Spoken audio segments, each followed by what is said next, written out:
Welcome to the Resilient Butterfly Podcast. My goal is to share inspiring stories of healing and recovery through many diverse approaches and models. Our guests bring incredible lived experiences, insights, and/or professional expertise, each with their own unique path. While we highlight and celebrate these stories, our intention is to inform, inspire, and demonstrate resilience and creativity. This podcast does not endorse any one approach. We believe there is more than one way to heal, and we're here to showcase the resilience and possibilities that exist. Hello, everyone. Welcome to Resilient Butterfly. I'm so happy to have you here today. We have Julie Barth with us today, who I have never actually met, but I read her first book, which is Notes from a Blackberry, and she will describe what that's all about. But she's a writer, a mother of 6, a trauma survivor, and founder of Colin James Barth Outreach, which is a nonprofit dedicated to supporting women-led households in times of crisis. And Julie's story, I've read her first book. I have not read her second book. She can go into that as well. But she's had very interesting, very traumatic circumstances that have come into her life, none of which, of course, had anything to do with her decisions. It's just things that happen to normal people and even abnormal people, if there's such a thing. I don't know. So I want to welcome Julie. Thank you for coming. I appreciate your information, and I'm sure that you will be an inspiration for a lot of people out there in their lives that may have gone through or will go through some of the same experiences that you have.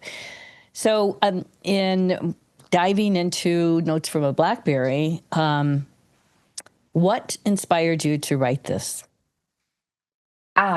I did. Hi, Pam. Thank you for having me. I didn't write it for any other purpose, but I had at the time that I wrote it, a special needs daughter who had been through, at that point, about 40 different surgeries. We didn't know what was wrong with her. And when she came out, the emergency staff wasn't equipped for what her condition was. And so it was, I always say it was a comedy of errors without any comedy involved, which led to about 3 or 4 years of traveling and different surgeries and getting her to a point where she needed to be. And, every day was kind of a struggle until she had her throat repaired. And then when she was, I think she was about 4, I had subsequently 2 more children. And there was an older son. So I had 4 children at the time. Our youngest was 6 months, and my husband, who was my childhood, best friend, he was my first kiss. I'd never had a day really without him. And he went to the doctor, just wasn't feeling well. And we found out within 2 days that he had stage 4 pancreatic cancer. So having the 4 children. And what age was he at the time? He was 33 when he was diagnosed. Wow. Yeah. So, and his mother at one point, she was the oldest living ovarian cancer patient in the United States. So it was a genetically linked cancer. We didn't know that at the time. He didn't know to check. But we kind of had the same hopes that he would survive as she did, because she was granted another 30 years after her diagnosis. Mm-hmm. Unfortunately, he did not fare as well. He lived for about 18 months, but when we were told, they told me he had 2 weeks to live, go home and let him say goodbye to his children. And I wasn't ready for that after everything I'd been through with Tatum and that's my special needs daughter. Mm-hmm. All the things they had told me that would happen to her, she'd never be born, she'd never walk.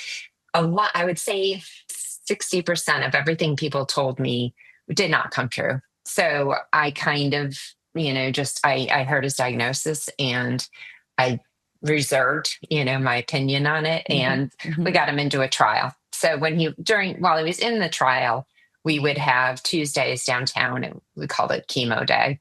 And I thought it was going to be a time for us to reconnect, because we had just been on this roller coaster ride of, medical stuff with our daughter. And unfortunately, he was too sick during those times. So he didn't like when I moved around a lot, and I had a BlackBerry. So, I found that anytime the nurses would start chit chatting with me, I would automatically go into this, oh, and then my daughter. And it was like I had to tell the story. Mhm. So I started writing her story just to kind of process everything that we had been through. And then over time, what I did, I would write it to myself and I would email it back to myself. And then at the end, toward the end, it started flowing into real time what I was dealing with Colin. And so, it was pieced all together. So I didn't write it so much as to like, put it out into the universe as I did just to like document, try and make sense of, process everything that was Sure. going on.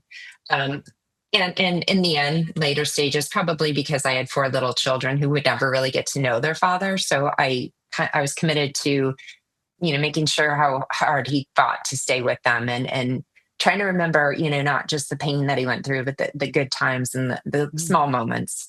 Um, I went through a second situation in my life, which led me to a divorce. And after that, going through all of that trauma as well, I opened up my laptop and I finally got the courage to read Notes from a Blackberry. And Mhm. when I got to the end of it, my first impression was, gosh, crazy stuff didn't even happen yet, if you can imagine. And then my second thought was, I told Colin in the later stages of his life that his story would make meaning.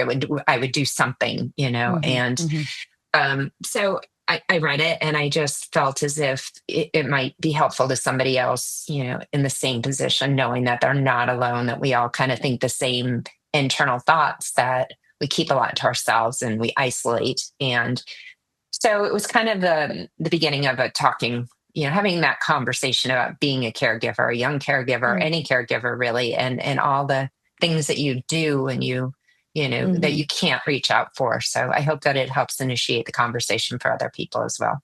So when people talk about caregiving, they don't think about the fact that families end up doing most of the caregiving in the United States and probably the world.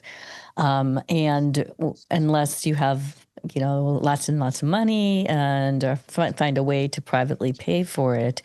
But even then, the stress of all of the caregiving, overseeing who, ensuring that the caregivers are doing what they need to do, et cetera. And you did have some help with your daughter for a period of time. Of Yes. course, you had so much going on, getting them both to medical appointments, and sometimes at the same time through the book that I'm like, it's just so torn. It's amazing that you survived and having other children and getting them to their activities and making sure, it was a whirlwind for you. But so, Julie, as a young caregiver, how has that shaped your perspective on love and sacrifice and self-preservation? I think that, when you're young, you think that time is endless and you kind of go under that guise. But I think because I was so young, whether that was with my daughter or my husband, I didn't get to live with that illusion very long. So, now that I'm the age that I am, most people my age are starting to deal with, aging parents and maybe caregiving their spouses. But I had gone through it so young that I lost that um, illusion that life, goes on forever. So as sad as it was that I lost Colin when I did, that's my husband. I think that it has taught me that life is short, and that's not in a bad way. That you're not promised a day, you're not promised a minute, and you have to try. I found that you have to try and find the goodness in whatever you're going through, and not just hold your breath and hope to get through it. Hmm. More try to live your way through it and find the good pieces within it. Otherwise, I could have lived probably, now he's been gone for 15 years, but between him and Tatum, it was a decade of caregiving. And I think I could have really lost a decade of my life if I didn't learn early on to appreciate as you're going through it. And yeah, there are hard times, but to try and find the pockets of good within it, because otherwise it just becomes a miserable journey. So, and from this point on, it's funny because people say like, "Oh, your life is so chaotic," and I think like you have no idea.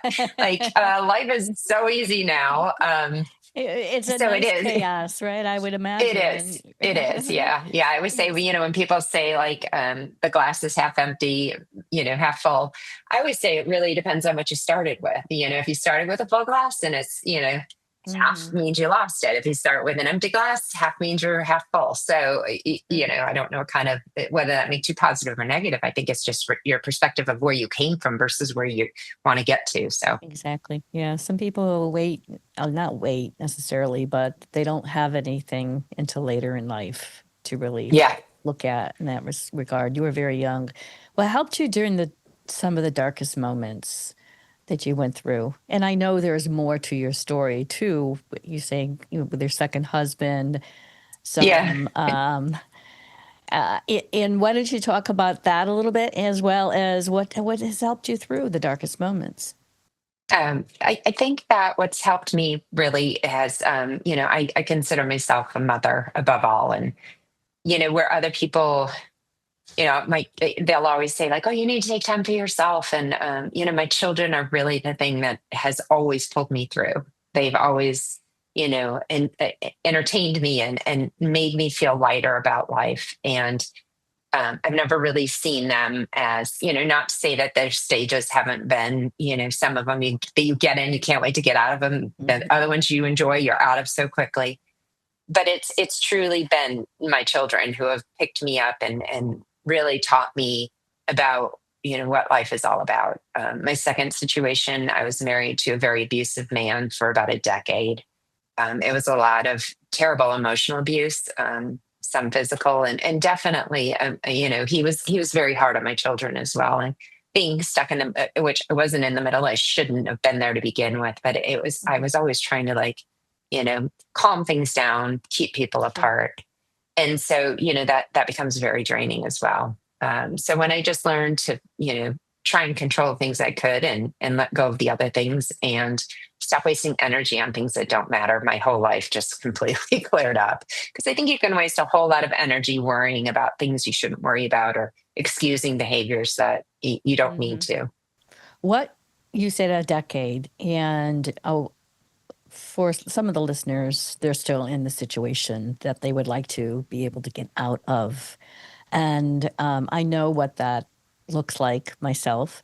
And so, but I want to hear everyone comes to a conclusion at some point. And what was it for you that you realized that you have the strength to be able to leave and move on and and start your life in a different way with your children?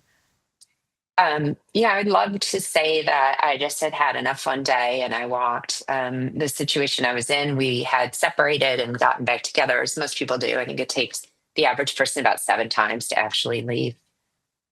He was very, very brutally mean to one of my sons, who from my first marriage. And he finally came to me and he said, Mom, I don't understand why you continue to let him back in. He's threatened to kill you, he's threatened to kill me. I've lost my entire childhood over him. I've slept in Mm. fear as long How as I old can was your son remember. at the time? At that point, he was about 16 or 17. He was, I want to say, about 6 when we got together. So Mm. yeah, his entire childhood, he was lived in fear. And at that very moment, no matter what was going on with me, or I was trying to make everything nice, and I recognized, I always want to say, that I'm mother first and that I protect my kids. But I had to really take a long, hard look and admit that I hadn't protected my kids and that I wasn't doing the best that I could for everyone. And I realized that, if I couldn't get out of it for myself and because I deserved better or thought I deserved better, then my children did. And it was time for me to, stop putting anyone ahead of them and making excuses. And from that moment on, I knew it was going to be a battle. I knew he was going to come for me. I knew I was not going to get out of it easily. But at that point, it didn't matter what I had to do. I needed to get out of what I was in. Probably more for the other people around me, but I thank God every day that I wake up, even if I were single, that I never have to have that, um, oppressive, just horrible, Mhm. fearful life. Yeah, Mhm. And now you have two children through your second husband, correct? I do. Hmm. And they're all living with you? They are. Yeah. He doesn't have any rights to them. It took me a very long battle, Hmm. when we did set, he came after me. I thought that we were going to have a very amicable, he promised me he didn't want anything. We could both walk away. And, I guess in the back of my head, I thought it's not going to be that easy, but I also didn't expect him to go to the lengths he did, where he had been setting me up for years and, recording me. And he hired a private investigator. We had both agreed to see other people. Well, sure enough, he came after me and said that I was committing adultery. And, so he really came for me. He called me a drug addict. He said that I was an alcoholic. And none of it was true. But, in the court, the only court in the United States where you can make any claim that you want and you are presumed guilty until you prove yourself innocent is family court. And it is a broken system.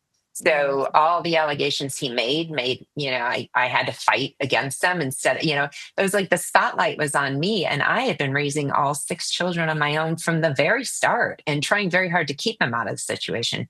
He didn't even know their birthdays. He had never shown up at their school. He had never participated in our world, which now I know is a blessing. But when he came for me, I had to defend myself, and I was like, just look around, but it wasn't enough. Right. And the courts kept pulling more people in and testing. I had somebody who hadn't seen me in 8 years testifying about who I was. And it was Mm. just ridiculous. So, yeah, I mean, again, I think our court What system what is can very you say broken. to a woman, or maybe even a man? Sometimes men are in those situations, more women than that.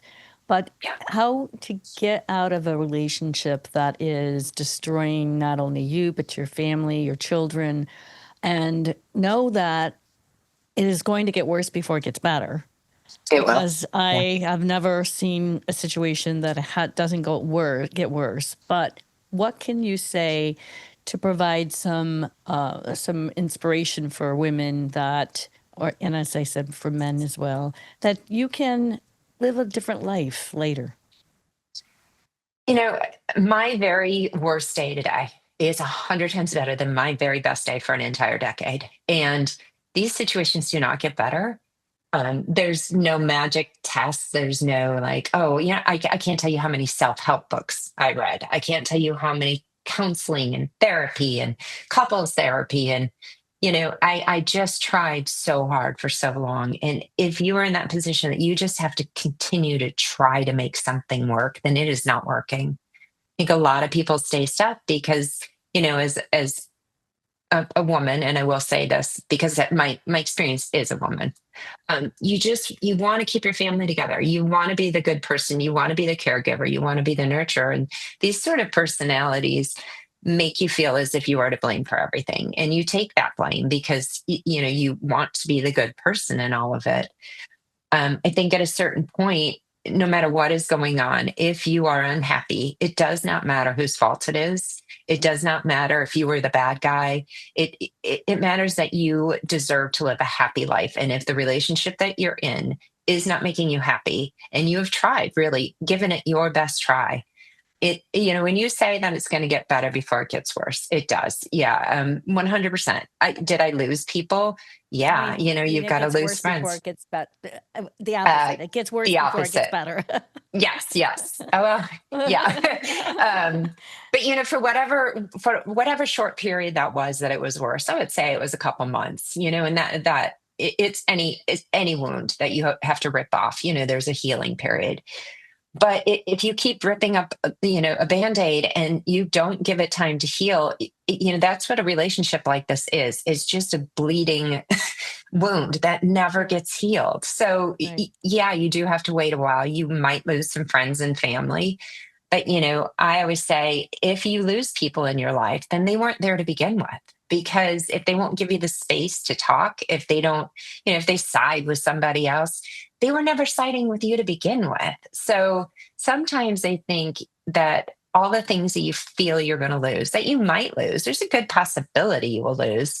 When you get beyond it, you recognize that those are the very things that were keeping you stuck in what you didn't want to be in. Because if you had what you wanted, you would be happy. And whatever it is that you're going to lose, it might not be the thing that you think it is to begin with. And it's probably not, or you would be happy. So, that's the best advice I could give. there's not a day that I don't wake up and just thank God, because I don't measure my days in happiness, but I do measure them in peace. And I found peace for the first time in a decade. And peace is worth so much more than happiness. It's a completely different resolve. So, Sure. Well, you get to be happy, well, when you are in peace. yeah. Yeah. You get to choose. Yeah. So I'm gonna. It has a little bit of something to do with your, the grief. No matter what you go through, whether it's a death or divorce or whatever, even if you are the one making those choices, there's still grief. Yes. And what are some of the misconceptions that you see that people have over grief that don't know what grief is and or how they are able to grieve versus somebody who is on the outside and they're trying their best to help you and by saying things? What are some of the misconceptions that you've seen? When people read my first book, they're usually, I never really thought about like what the takeaway would be, but almost everyone, I would say 80% of the people came to me, especially those that knew me, and said, I had no idea how lonely you were.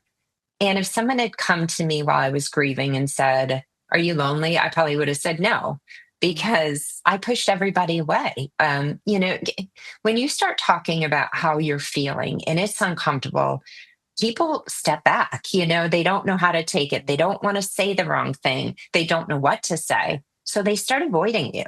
And when they avoid you, you pull back even more. And then all of a sudden it becomes this uncomfortable feeling that you just don't even talk to those people anymore. And I think that had they known, that I really, I had things to say, and that nothing that they could have said would have been the wrong thing. I just needed them to listen and to hear and to not overreact. We say things like, when you're in extreme grief, you say things like, gosh, I don't even want to wake up tomorrow. And immediately people are like, oh, don't say that. Don't say that. And it's like, I'm not saying that I don't want to be here. I don't want to be hearing what I'm dealing with. And so I think when you're grieving, you try and minimize all of your feelings because they're so overwhelming to everybody else. But in doing that, you stop talking about them too. And then they just sit in you and you don't know where to deposit them. And it's kind of, I don't think that I would have gotten into the second relationship as I did if I had dealt with the emotions of the first relationship. And I think the other misconception is that there's some sort of timeline, that at some point you're going to grieve and be done with it.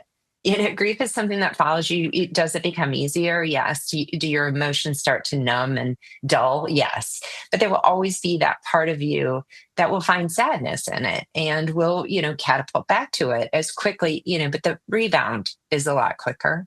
But, you don't ever stop grieving someone or the loss of something. Again, it becomes less, but I don't think that there's this, magic timeline. And, I think of the book called Seven Stages of Grief. And yeah, there's a misconception that book was written about grief in everyone. It wasn't. It was written for people who find out that they are dying. It is about the steps of the people who, have a chronic illness or they're dying. But there's a second stage for caregivers because they're grieving along with the dying person. And then once the dying person's gone, they start all over again. Right. So, I think You that could be in a different stage than the person who's dying. yeah, yeah. And then you can start all over at one again. And everyone's like, wow, or you're on stage 7 when the person you're caregiving dies and everyone else is on stage 1. And you're like, oh my gosh, I've been doing this for, I did it for 16 months. I lost a little bit of Colin every day. So by the time he had passed away, I was tired of grieving. I was tired of living in it. And while everyone else was just starting to miss him, I was exhausted with missing him. So I almost wanted to move on to the next step. And I think from the outside, it might have looked like I was just ready to move on and I wasn't sad. It wasn't. It was just that I couldn't sit in it for any longer. I needed some time to rebound and then let it come in again. But your emotions get you're running on adrenaline, you just become numb to it. And again, from the outside, it might look like you're callous. You're not. There's only so long you can stay in that moment of sheer grief and, living it every day. Sure. What do you wish that you had known about protecting yourself emotionally and financially in your second marriage? I think that women we're givers. We want to take care of everyone else. And I think that when we think about taking care of ourselves or putting ourselves first, it feels selfish. If we want to like start a checking account, it's kind of like everyone's like, well, why are you starting your own checking account?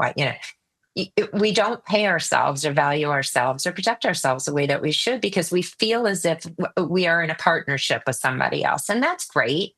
But the reality is that when the average woman gets divorced, her lifestyle goes down 42%. Now, when the average man does, his lifestyle goes down 10% because men are almost set up perfectly for divorce. They have their career. Not that they don't, and I am generalizing here, but the statistics tell so what they have to do is find another residence and keep on keeping on and maybe see their kids every other weekend. A woman then has to figure out how to go back to work if she's not at work, has to figure out how to maintain a household, take care of her kids, do all of these things with no support whatsoever. So I just think I want everyone to have the best marriage and I want them to hold on to the fairy tale and the dream and happily ever after. And I had that with my first husband, but it didn't work out the way I wanted it to. And we tell sports stars, what are you going to fall back on? Everyone does that, but no one tells women, well, if you're a stay-at-home mom, what are you going to fall back on if you lose your husband or if you get divorced? What, you haven't worked for 10 years, you're not just going to be able to get a job. But we don't prepare women for those things. And we certainly don't prepare younger women, to be financially stable and to think about their future as a single human as well as a married human, because you just never know what's going to happen. Is this why you started the Colin Barth? Colin James Barth. Yeah, it is. It is. Our charity is slated to help the many me's, the special needs mom that didn't have resources for RSV vaccinations that cost $1,000 and they didn't know where to go, or the mom of four who is then juggling caregiving of her husband. I've been in many different situations where you're going along and all of a sudden the bottom drops out and you're unprepared. And there are a lot of charities out there. I mean, I was shocked when I got into the real crux of my organization to find how many charities there are out there. But the problem is they're not out there if you don't know how to find them or that they exist.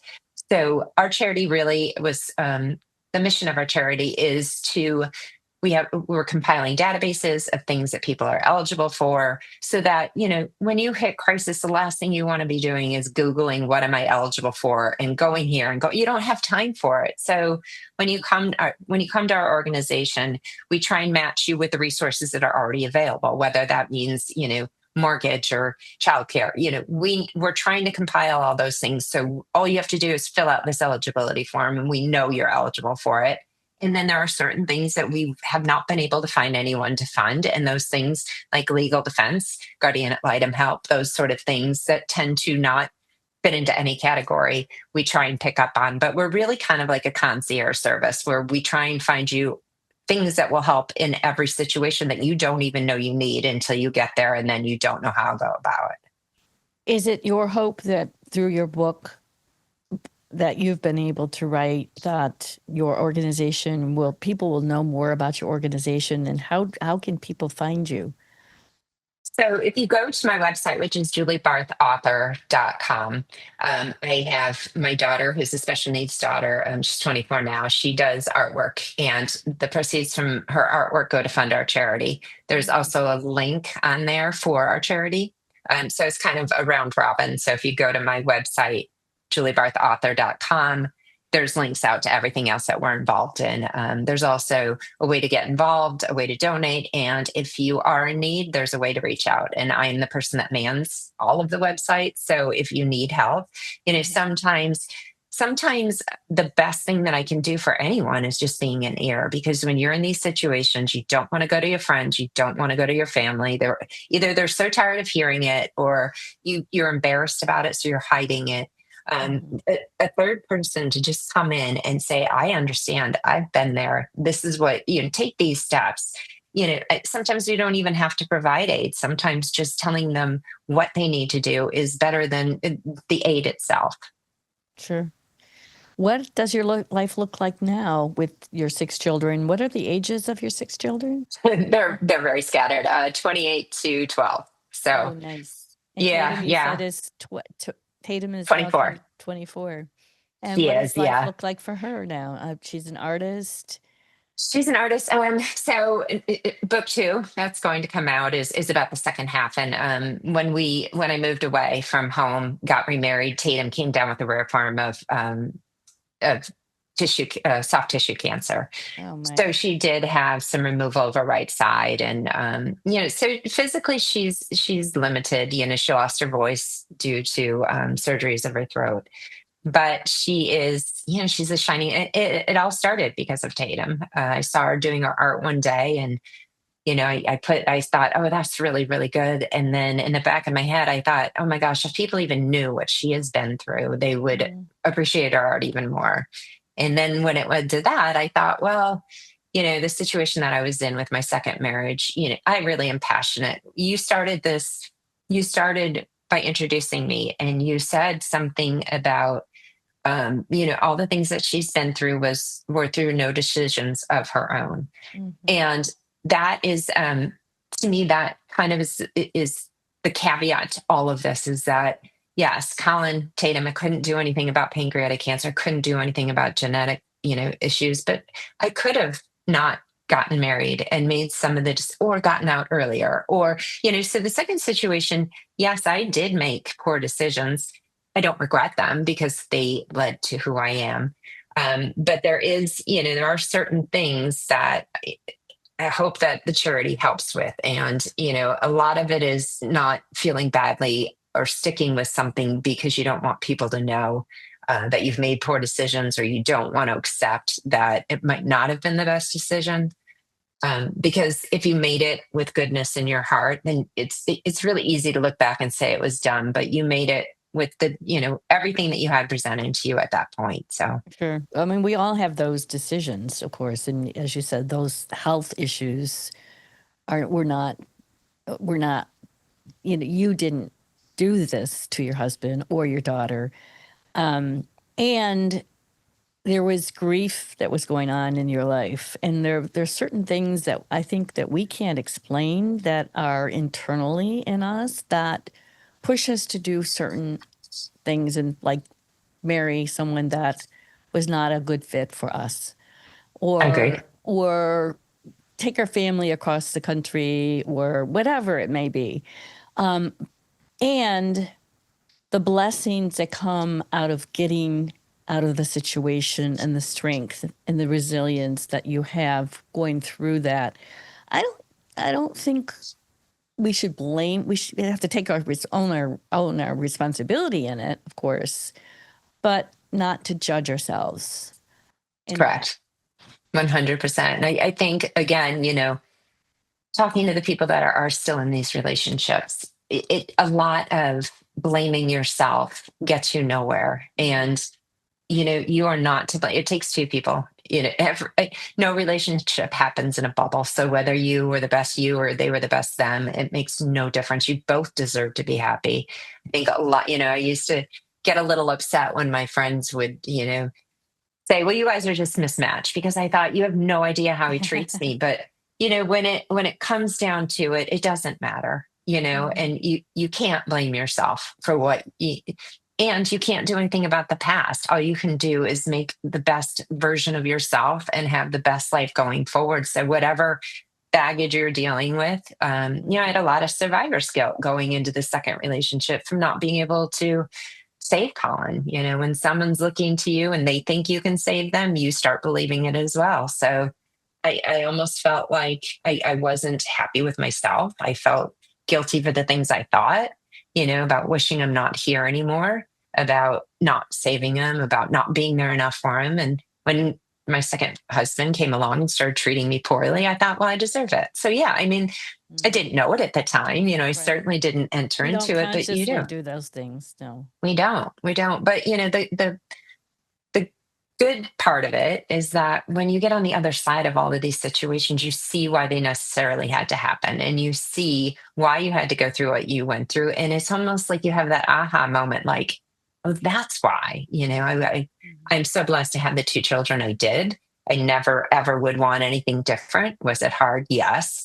But it was hard fought lessons. And, I came out the other end a much stronger human being and a much more resolved. And I think it's our duty as people who have gone through trauma to make it a softer landing for those who come after us, because it's so much easier to push it away and not want to deal with it and put it in your past. But, if you make it a softer landing for the people afterward, then it's all way more meaningful than it was before if you just put it away and say goodbye to it. Well, if I don't know, I mean, a softer landing can be termed in so many different ways, but even just for people to know that they're not alone, that they're Right. not the only person that has gone through this. They don't have to carry the shame, the judgment that they feel that put on themselves, or they think that other people are judging them, because that all happens You're right. because you're in a situation that is pretty scary. And you all of a sudden you're really judging yourself and thinking everyone else is doing the same thing, where just being able to take that out. So love yourself. Yeah. And forgive yourself for whatever you Sure. think you've done, because there is not, I can honestly say I've done a lot of, whatever people want to say, but I don't think that I've ever made a decision or acted in a way that I meant to harm anyone. And if you can make it, to the end of your life, knowing that all the decisions you made, you did, for the right reasons in your mind, whatever those were, then the only person you have to answer to is you. And, holding yourself accountable for things that you couldn't have known does nothing but keep you stuck. Absolutely. So what brings you joy? Again, probably my children. I mean, there's 2 left at home now. I have one in college, and we're always on the move. We travel a lot. It just what brings me joy is that there's no conflict in my house anymore.